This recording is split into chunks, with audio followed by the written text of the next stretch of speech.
are recording. All right. Well, hello, and thank you for joining us for another podcast at the Gospel Rescue Mission. Today, we're doing it via video. So if you're listening on podcast, you can certainly go to our YouTube channel and subscribe and follow us there. But you can also see this hideous wig that I'm wearing that, you know, if you're only listening on audio, you'd never know. The audio conceals it and loses 10 pounds. I'm really obese and have this enormous bright orange wig on that there's no way to tell unless you're watching the video. Hey, today we are talking with the coordinators for the Gospel Rescue Mission. I'm talking with John Davis from the men's facility and Shonna Boteller, my lovely bride, from the women's facility. And we're just going over a weekend review. So I hope that you get to sit in with us, enjoy a cup of coffee, and let's just find out what's been happening at the Gospel Rescue Mission. So we're trying a new format of podcast/video kind of thing, and this is in the weekend review theme, just kind of talking about what's been going on at the mission for the last week. And I am here with the men's coordinators and women's coordinators of the Gospel Rescue Mission. My name is Brian Boteller. I'm the Director of Resident Services. I am sitting here with John Davis and Shonna Boteller. John is the men's coordinator at the Gospel Rescue Mission. Shonna is the women's coordinator currently at the Gospel Rescue Mission. We've had a little turnover recently, and Amy has moved to the East Coast and in an undisclosed location, some bunker somewhere. She's not in a bunker. Yeah. It's COVID. They have to be. No. Everybody has to be, especially on the East Coast. We are in May of 2020, and so yeah, a lot of crazy things going on. A lot of good things going on with the Gospel Rescue Mission. So I just thought, the idea is, to kind of get our followers and people who are interested in the Gospel Rescue Mission to sit down, grab a cup of coffee, and visit with us for a minute and find out what's happening at the Gospel Rescue Mission. The most dramatic thing that I think that happened last week at the mission was the raised beds going in. I mean, it was the most eventful, from the outside looking in.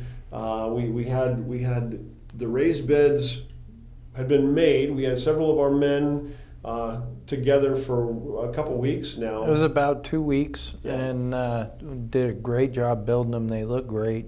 Yeah. Had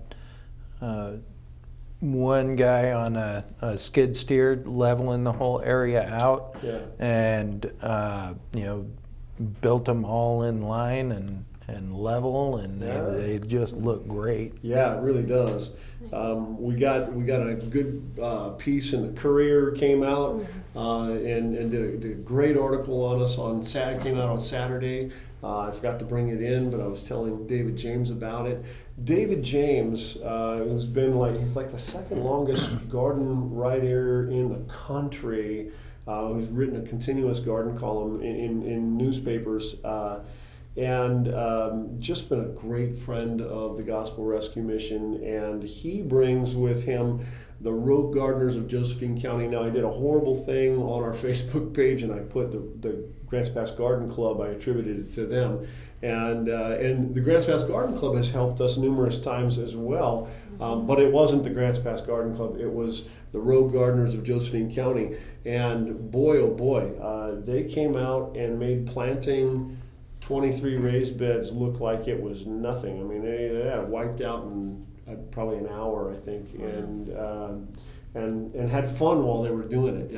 So it was really cool. So big thanks to the Rogue Gardeners.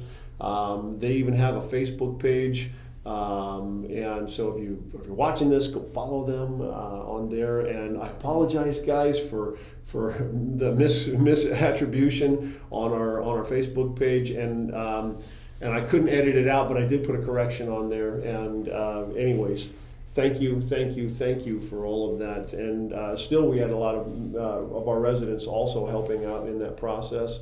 And staff members, I saw you out there getting a little dirty.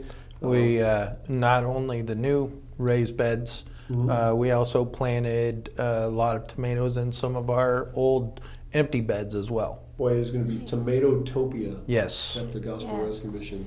Yes. Everybody's going to be like either we're going to all be broken out in hives from eating too many tomatoes or something. It's kind of crazy. And so part of the feature of this idea, what we're trying to do is I'm trying to give people on the outside kind of an inside view of what happened at the Gospel Rescue Mission over this last week. And of course, so the raised beds were part of it. But there's been other things that have happened in each respective house, the women's house, the men's house. I don't know if either of you want to go, one wants to go first or the other. I can throw maybe you, John, under the bus and say, I knew of one incident that happened with that one guy. That one guy. That ends up kind of getting, I kind of walked in at the auto parts store across the way to one of our now former residents who's complaining to the owner of the auto parts store about that we're just slave drivers here and he needs a job and he's tired of working so hard at the Gospel Rescue Mission and what he really wants is a job but they're not letting him get a job because they're making him wait and he's all upset and then he realized that I was in the building and he kind of turned his aggression on me a little bit and it didn't get physical but there was it became clear that as I'm talking to him he's intoxicated and it was just kind of weird. The folks at the auto parts store were completely gracious and supportive. Tell a little bit about what was going on with him and is a guy like that common here? It yes and no. Yeah. I've seen since I've only been here 10 months, and I've seen a couple since I've been here. But man, when they go off the rails, they really go off the rails. Yeah. This individual, I didn't know at the time about the interaction that you had with him, and he came in the front door, and we have a policy for the COVID-19 that when you come in the door, we spray the bottoms of your feet with sanitizer and you go directly to the restroom and wash your hands. Well, he didn't want to let them spray his feet. He fought with them about it and finally he gave his feet to be sprayed. His shoes. His shoes, Yeah, yes. Yeah, we don't make him go barefooted. no. And then he was on his way to the bathroom and was clearly agitated. And I asked him what's going on. He said he didn't want to talk about it. And he was in the bathroom for a little while and he came out with a big fat wad of gum in his mouth. And so I took him into my office and asked him what was going on. And he went on and on about how he's picking up the slack for everybody here and he's doing all the work. And I told him, I said, look, this is a working mission, and sometimes you have to, work a little bit harder than other people because there are people here who are either injured or handicapped in some form. They can't do all the physical work. Well, let me ask you, just as a sideline, either of you. I mean, you both have worked multiple jobs in your lifetimes. I know I've had way too many jobs in my lifetime. And have you ever worked at a job where you worked harder than somebody else in the job, but got the same pay? Yes. Have you ever worked in a job where you worked harder than somebody else and you were paid less? Yes. Yes. Yeah, same here. So it's kind of an unreasonable expectation, and there's a sense sometimes that they have that everything's got to be fair and equal, and it's that idea that everything's got to be fair and equal, and it actually was part of what was debilitating this guy's ability to think and find his way, negotiate his way through his experience here at the mission, right? I mean, I'm working hard. How come this other guy, doesn't have to work hard? Who cares if he's, 70 years old and on disability and Social Security and everything? you know, if I got to do it, why isn't he doing it? You know, and I'm Right. tired of picking up his slack. You know, I'm like, well, look, man, you know, that's part of life. Everybody, that's what we do for each other. You know. Yeah. You know? Well, and I told him that, you know, complaining about being overworked and underpaid is that's, first of all, I'm the wrong guy to be complaining about that to, and second of all, it's like you said, it's part of life. Yeah. People everywhere do more work than what they get paid for. Yeah, and is that a bad thing? I don't think that it is. I think that Well, sometimes, I guess, but not always, right? it teaches you a work ethic, Yeah. and it just I think that it shows, if you're able to do it without complaining, it shows what kind of character you have. Yeah, yeah. You know, one of the things he was complaining about, and this is a common resident thing, and I'm not trying to beat up this fella, you know, or anything. He illustrates for us a lot of when a resident, like you said, kind of starts to go off the rails, you know, starts to go in the wrong direction. He illustrates, some of his complaints illustrate the problem and really kind of how he got here in the first place. And one of his complaints to me was that he was tired, that he was working, you know, he said all day. I mean, we work from what? 9 to 4. 9 to 4, you know, if the guys are here. You And know, they working. get their breaks and their lunches. Yeah. So 9 to 4, and but he was complaining about, and then he's got to come back and he's got chores to do. He has to do dishes after dinner. Well, Now, I happen to be sitting here with my coworker and sweetheart, who shares my last name. Hon, have you ever had to work all day and come home and do dishes when you get home? That's a conversation I actually had with the ladies, because, you know, just because your workday is done does not mean you get to go home and just sit and not do anything. I tell them my dishes are piling up in the house, and, you know, I'm sure I have a whole list of chores to do tonight when I get home, but that doesn't, your workday does not stop at work. You take care of your home as well. And I try to encourage the girls and tell them this is part of you contributing to your own well-being. This is the roof over your head at this time. And a lot of them like being busy. They like not being, you know, sitting around with idle hands. They like to stay busy. It kind of keeps their minds off of things, and, you know, keeps them focused. And, you know, I haven't had a lot of complaints over there about that, but That's good. That's Yeah. good. we also, the men in the mission have plenty of free time. I mean, they get their 2 15-minute breaks and their hour lunch. But then at the end of the workday, they're pretty much free until chapel at 7 p.m. And that's an hour. And then from then until lights out, which is at 10 o'clock, it's their free time. They get plenty of time to themselves to rest. It's not, I mean, is it any different than for you at your house or, you know, us at home? I mean, you know, I mean, if free time is like, Jim Eldred, our kitchen manager, really does a great job of explaining this to the guys, because he'll tell them, guys, this isn't your job. This is the thing that you're responsible for.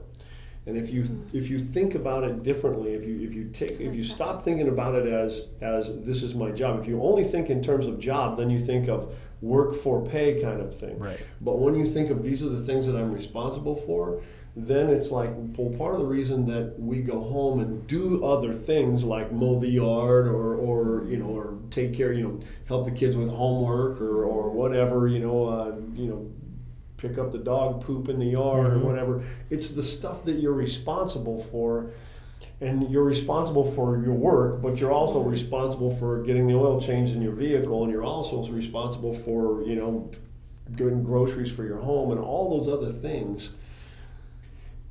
And then it kind of encompasses a larger group of ways of thinking, and and I don't know. I just think that how you frame it sometimes really determines how you process it throughout the day.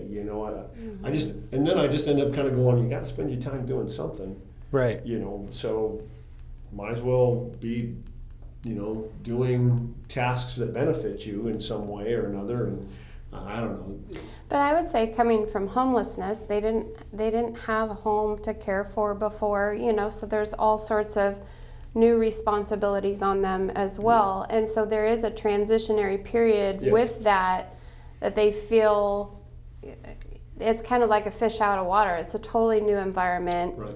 They have this survivalist mentality where, they had to do so many things in order to survive.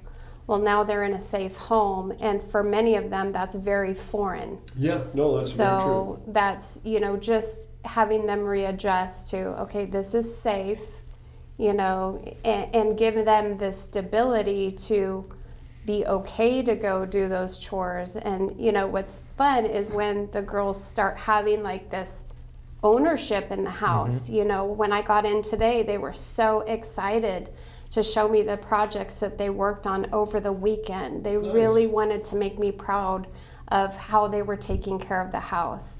And it was, I wanted to cry when I saw it. I was so proud of them because they worked very hard. They're spending a lot of time getting the house in order right now, and it's amazing over there. Yeah. So. Well, and that's the cool thing is you can kind of transition to here's what happens when things go wrong, but here's what happens when things go right. When things go right, and we see that in both houses, as well. In fact, we see that as much. It's unfortunate because the guys and gals who fail out get a lot of press. They get a lot of they go out and complain to everybody. The angry customer versus the happy customer and stuff. The happy customer just walks away and smiles. The angry customer tells 11 of their friends, who tell another 3 each of their friends, and blah blah blah. And so it becomes this cycle that you're always, and people go, oh, I only hear bad things. Well, you only hear bad things because you're only talking to the people who failed out, and they failed out. And they've got a frame of the way they think about things. I can't. They didn't let me work for 30 days, and we hear everybody talk, oh, you're in your blackout period. What are you talking about blackout period? And everything. They invent terms for it. And we don't know anything about that at the mission.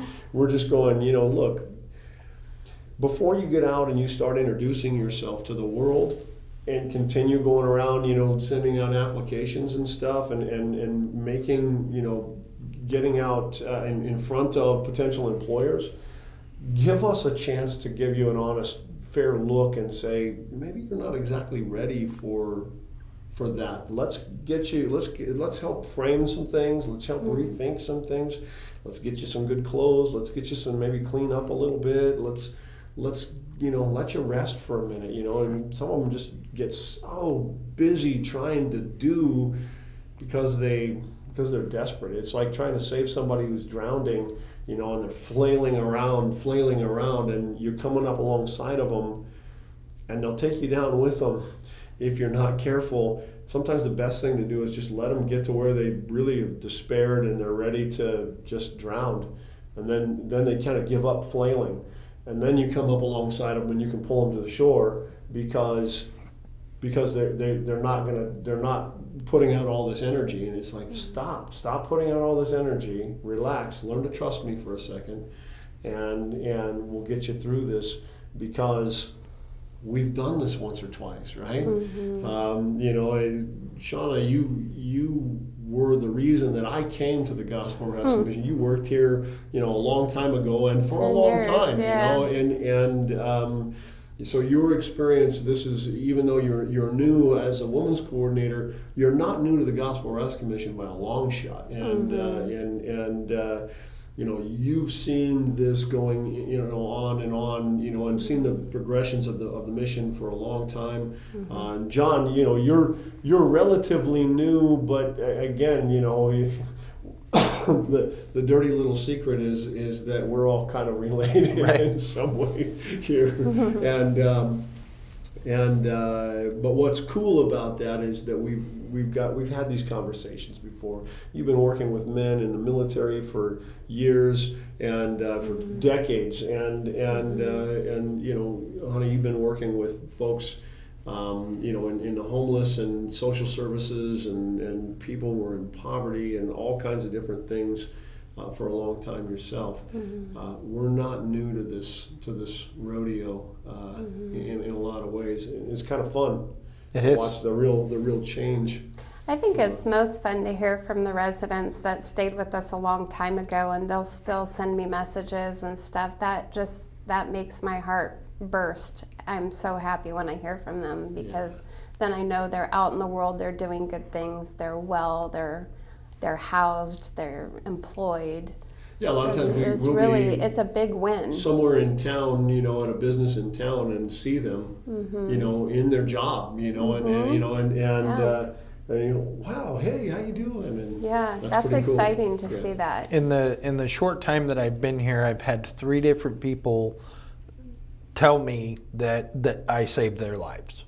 Yeah. And I'm like, that Doesn't wasn't get me. better. It Yeah. wasn't me. Yeah. But yeah, I'm glad you're doing well. Yeah, That's yeah. awesome. Well, what's cool is that you get to play a genuine role in that Yes. process. But everything that we only have because of a gracious God who gives us, you know, out of His kindness, and who's brought us out. You know, I mean, by His grace, we've not been in that role. Right. You know, we've not had to be in the homeless place. And if we have, it wasn't long, and it was long ago. And now, you know, here we are, able to not just give what God's given us in learning and knowledge and life experience, but also now we get to give away the generosity that God, as He stirs His people and gives to the Gospel Rescue Mission, we get to share that with other people, and that's pretty cool, huh? That's awesome. Yeah. Anything? I mean, we've got all the time in the world, and yet only a certain amount of time. Is there anything that you'd really like to? I mean, I kind of think of this is an opportunity that we can talk to. We can edit this whole thing. We can talk to donors and say, you know, hey, if you're listening and you're thinking about why should I give to the Gospel Rescue Mission, what would you say to them? We could go down the route of, you know, maybe there's somebody watching this who's not yet a resident but is considering becoming a resident of the Gospel Rescue Mission. What would you say to them, you know, and stuff? So I'm open to any of that. So I do have a lady over there right now that she's been working hard. She's employed. She's currently looking for a 1-bedroom rental. So if anybody has a rental that they're aware of that could be coming up, please let us know. We are actively helping her search for housing. You know, do you know by heart yet the new direct line to the Fixo Family Center? I will pull it up. Yeah, that would be good, because if that's a continuous need. Obviously, you know, all of Josephine County is like most of the rest of the nation, struggling for housing issues, especially out here on the coasts. So It is 541-200-6242. Right. So if you're looking to, if you're listening to something here and it connects, call and ask for Shonna at the Fixo Family Center, or you can call the Men's House, which is 541-476-0082. Yep. Ask to talk to John. In fact, you can call that number and just ask to talk to Shonna as well, and they can transfer you either way. But those are always the kinds of things that we need. If you're an employer, thank you for taking a chance on our people. And my hope is that we're going to just jump right back in, that the whole COVID thing will finally, the hysteria part of it will kind of die down, and we'll start just moving in a more sensible direction, just get our economy back in order and Americans will remember that they're free, and that's a good thing, and start living like it. Well, and we are accepting new intakes at Fix. So Yes. I have open beds available. So if Yeah, you know true of for anybody libraries, that's in need, have them get a hold of us. Yep. We are doing intakes over there, and I do have many different kinds of beds available right now. So Good. Yeah, the Gospel Rescue Mission's a good place. It's a place where people's lives can be changed, and especially, for folks that are at that spot where they want to leave homelessness behind. If they're just looking for a place to stay, a place to crash, we're not a good place. You will be Right. uncomfortable here. You will not be satisfied. I would encourage you to find somewhere else, stay at a warming shelter, or whatever, and better yet, change your mind and decide to change, because homelessness is meant to be left behind. It's never been meant to be comfortable. God made the ground hard and nights cold and all those kinds of things, rain wet, and that's what you get when you're homeless. If you decide that you don't want to be homeless anymore, and you really want a different life, this place is a great place. We've helped a lot of people over the years, leave homelessness behind for good. And we will give you all of the tools that you need in order to change your life for the better. Yeah. Amen. Yep. Well, I'll tell you what, the way we can do that is with good coordinators, good people that are working interactively with our residents, day in and day out. I'm always entertained when somebody from the social services locally, tells us about their caseload and how many people they have on their caseload, and I'm thinking, these are folks that they have to visit with maybe once a week or once a month for an hour or something like that. You guys work with them, 40 hours a week. Plus. Yeah, exactly. And all hours of the evening and weekend and stuff like that. You do it admirably, and I'm super pleased. So, hey, this has been a great week, and we've got a lot of good things going on at the mission. Can't wait to tell you about what's happening next week. If you like this video, if you like what you're hearing on a podcast on all this stuff, if you would share this with your friends. The way that people will know about what we do here is if you share us. If you like us on Facebook, if you share this with, you can send it in an email, send the links to an email to people. You can follow us on YouTube, follow us on Facebook. Of course, you can find us at grantspassmission.org, and let us know. Feel free to drop a comment in there, and let us know, that you're praying for us. And if there's a way we can pray for you, by all means, let us know. We'll certainly do that. We love the people that support us. We appreciate your support. We love the people that we serve, and we're happy to do this thing called the Gospel Rescue Mission. So check us out, and we'll talk to you next time.